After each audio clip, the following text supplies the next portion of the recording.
Well, Natty. I know. How exciting. Isn't it great? Yes. Started our Broome adventure. Yes. We're on a sunset dinner cruise tonight. Yes. And we've just arrived on board this beautiful boat and let the party begin. How That's good it. is that?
All right, lovely guests. On the count of 3. 1, 2, 3. Go away! But what if they do? Make a photo.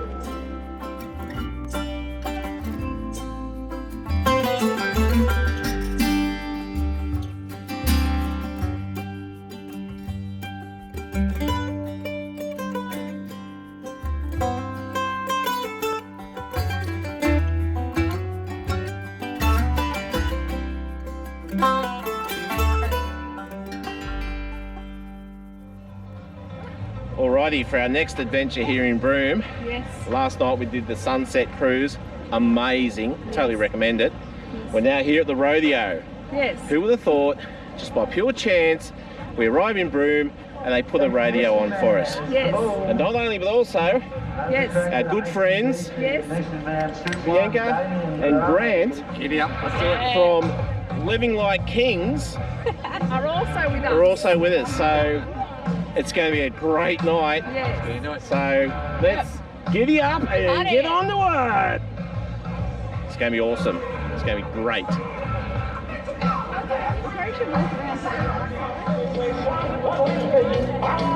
Damn white on the big black bull. Goes around the outside, backside, hung up on the gate.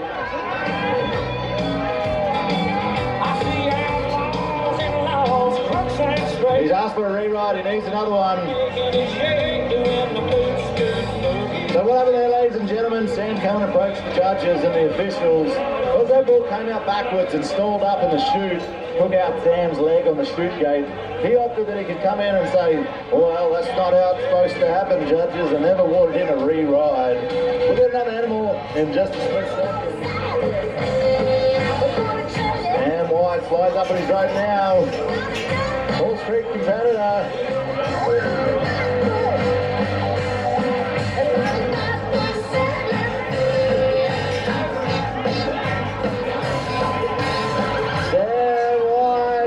Thumbs are down, bad luck, good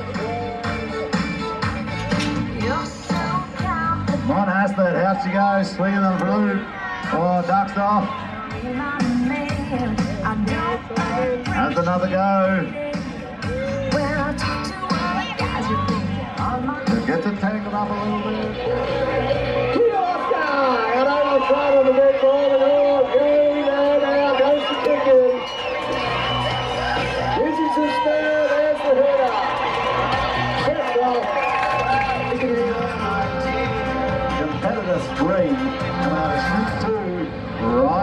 Upperman and Gypsy.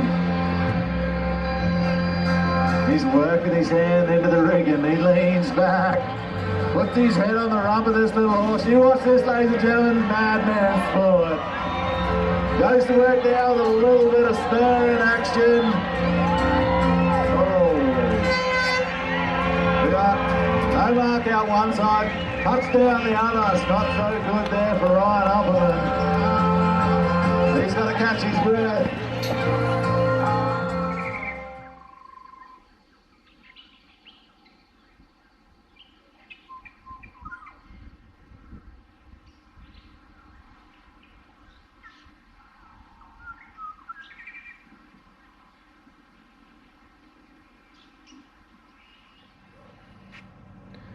Just standing here at Broome, out on the Broome Sandstone, and this is where the dinosaur prints are.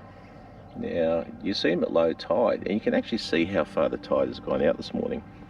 It's normally way up there. This morning it's way out there. So we've got a perfect morning to view the dinosaur prints.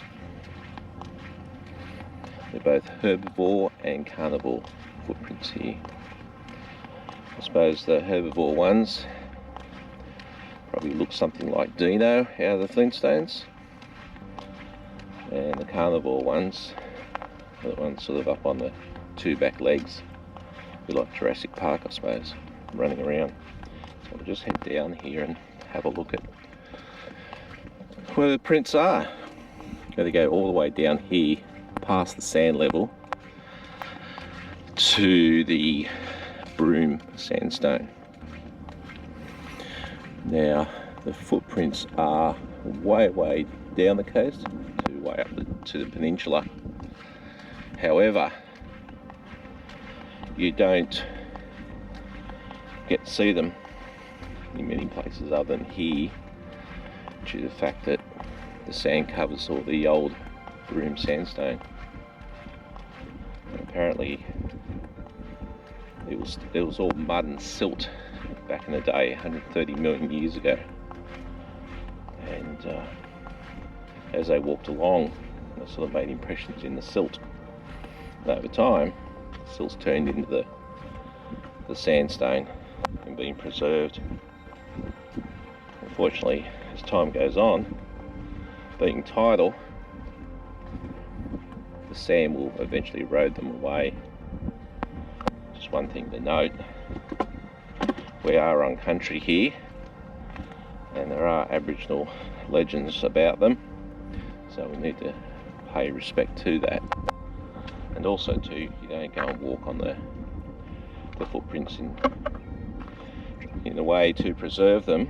And also one of the things that's causing a big issue is people scraping the sand out and scratching the soft material away. So best to look at them from a distance and yeah, don't touch them, just appreciate them. Anyway, we'll go and have a look. So just looking along here, you can see a dinosaur walked along this way.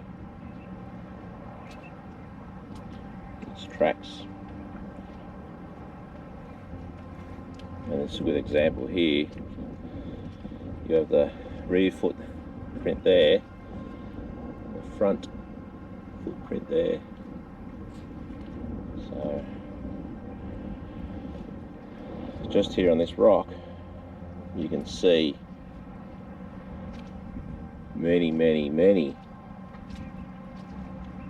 footprints.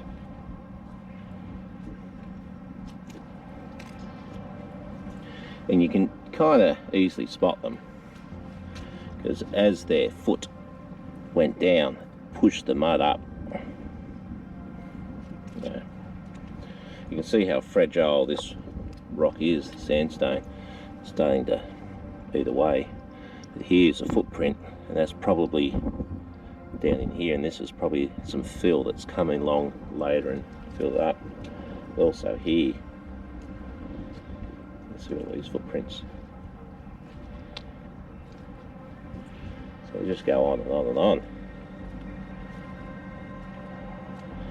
You can see along here again. This will be the rear foot and the front foot there. So, lots of examples here. Here. Just walk along. So it's pretty exciting. Alrighty, we've just come along and we've managed to find some carnivore tracks. So picture something like a big T-Rex, and he's come along this way. Now the footprints back there aren't that noticeable, but you'll see right here they've walked along. So not only do we have a massive amount of herbivore footprints just here, we've now got a set of carnivore footprints here. So, and you can tell because of the front toe and the two side toes. It's a pretty amazing experience walking on the same material, the same place on planet Earth as what the dinosaurs did all those millions of years ago. So yep, certainly an experience, one I'll treasure forever. Thanks guys.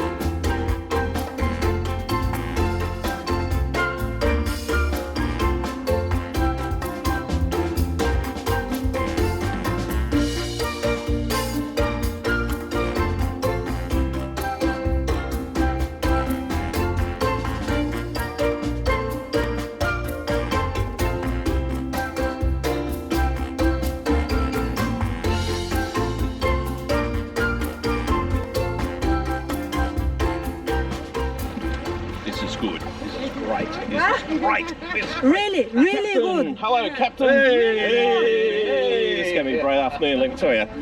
Look at this. We're on Willie. Back on the boat. Look at this.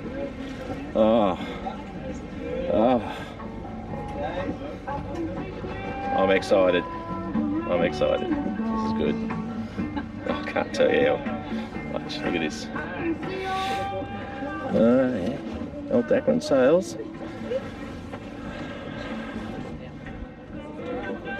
Up there.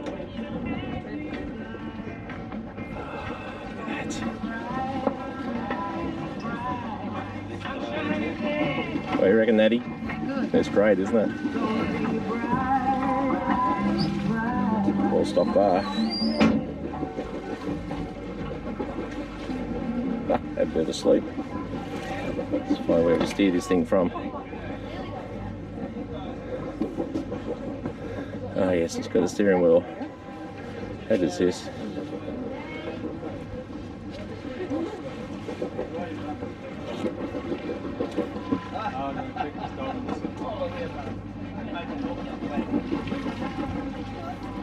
Welcome on board. We'll introduce everybody shortly, but this is Natty. I'm Guy. This is Kelly. We've just stepped inside Willie, and we've got Guy here, who's the skipper for today. Do you own the boat, or? No, the boat is owned by another gentleman. Okay. He loves the boat dearly and sails it a lot. But you get the best job. You don't have to pay for it, but Exactly. you can sail it. You How got good's it. that? Fact, he pays the bills. Ah, very good. He restored the boat, in fact. Oh, it's himself. beautiful. Threw a lot of money at it. So what sort of sailing vessel is this? This is a schooner. Yes. Yes. And it's all the old pearling luggers, a lot of them were schooners, not traditional luggers, but initially pearling luggers were lug rigged. We which is a different rig. Okay. But Is the that more of name kind a of- is that a gaff rig? Do they have a gaff rig in More those days? gaff rigs. Yeah, gaff rig. But the lug sail is a different sail. It's a very traditional and probably outdated sailing vessel now. It's a simpler rig. Okay. Yep. So this Oh, is a very schooner. nice. And you're saying it's a schooner because it has Because the rear mast is Yep. taller than the front mast. Yep. Yep. Beautiful. Now you'll see us put in. We can put the sails up today. You Yes. can help. Yes. We'll all get involved. Yes. We've got a nice wind. Yes. We're going to enjoy today. Yes. What breeze do we have over here? Is it the nor'easter? We've got about a 7 to 10 knot easterly. Easterly. So we're going to have a nice sail along the coast. See what we can find along the way. So to all my sailing buddies back at New South Wales, our favourite breeze is the nor'easter in the afternoon. We've almost got a nor'easter here, so There you go. there you go. All right, so Natty, Cheers. Cheers. cheers to a great afternoon, and hopefully I'll get to skipper. All right. Had a great trip. Before we go, I've got 5 minutes of history for you. So very quickly, long time ago, William Dampier, the pirate, the explorer, and the travel writer was coming up this coast. And he noticed the Aboriginals in the area were wearing pearl. They had the pearl on a hair belt, put it in front of their genitals, and it gave them spiritual powers. They also traded them. So he wrote about this in his logs, and then he went on his way. But then we had the settlement of Western Australia, and up at Cossack, or down at Cossack there, the pastoralists would be obviously running cattle, but when they weren't doing that, they'd come up here and they would collect pearl, oysters. So the oysters at the time were used for buttons. And this is a pearl shell that's been cut out for buttons. And they were quite valuable.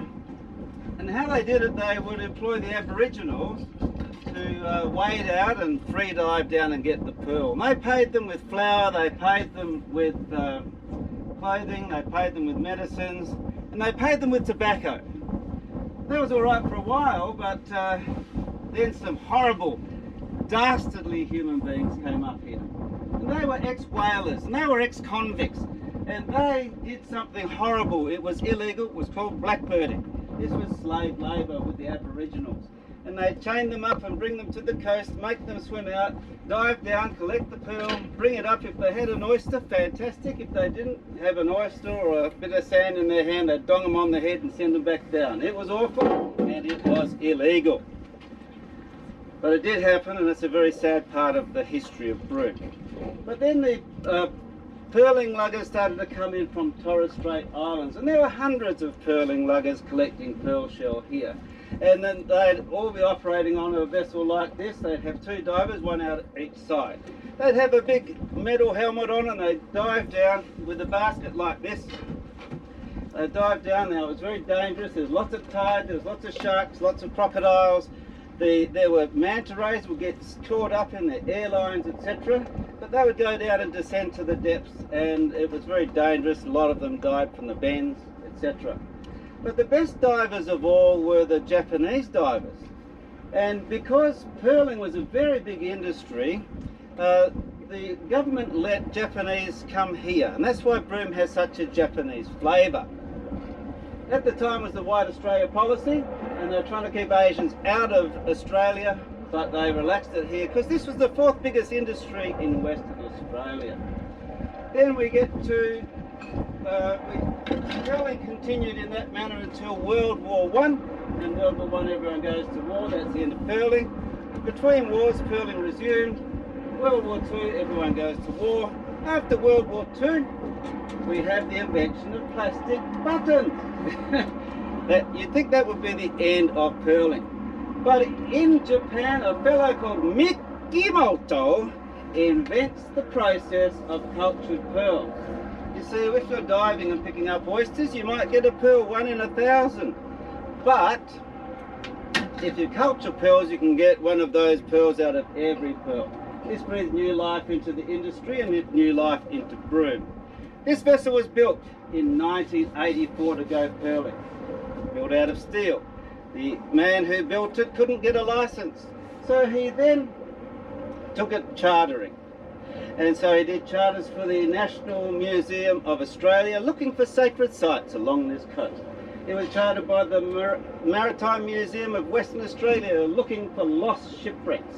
He was chartered by National Geographic magazine for Rodney Fox expeditions as well. So it was used for chartering.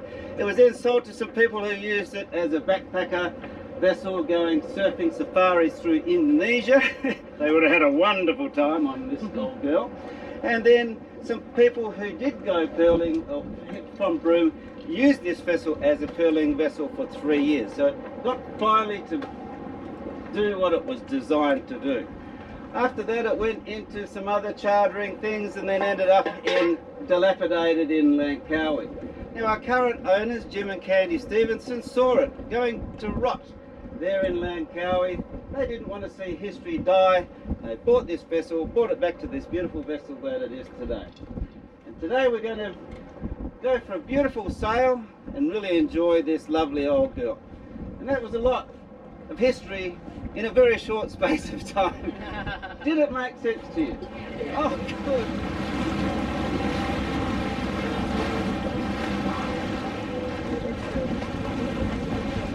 Oh, well, I'm going to spoil your photo.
So we're just sailing along, apparently doing about 3 knots, so nice and graceful. It's about 30 minutes before sunset. We've got a, I don't know, northerly breeze. We did have a wind change there for a little while. It's probably about a 5 knot, 7 knot northerly, nor'wester probably. And she's just sailing along beautifully. Absolutely amazing. So yeah, it's so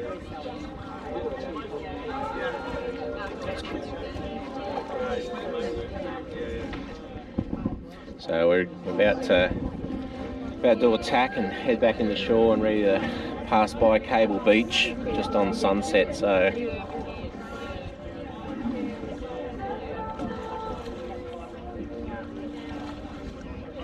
magnificent.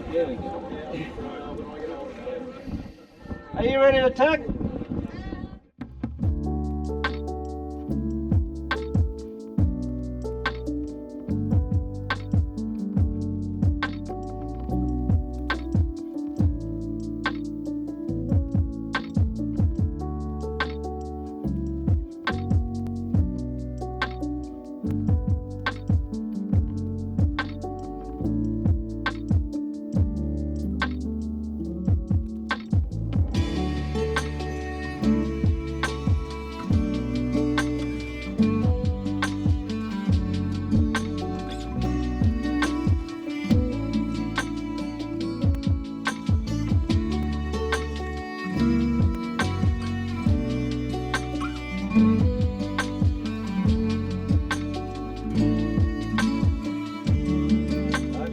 we're back with Guy, and he's now going to let us know where the name of Willie has come from. Well, Willie is the name of the wind.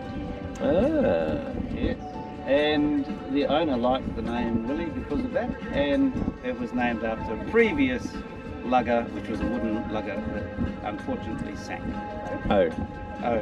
yeah, it's good that we're in a steel boat. Exactly. Exactly.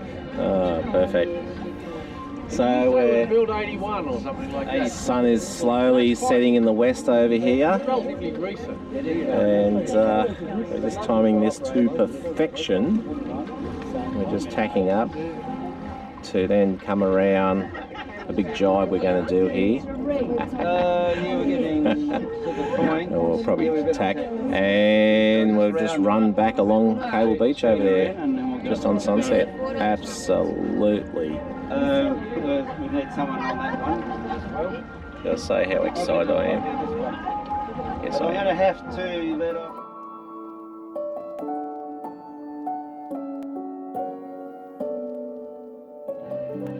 Well, as the sun sets in the west, almost for one of our last times, because as we start to head home, Waterfall. The main thing was up the top.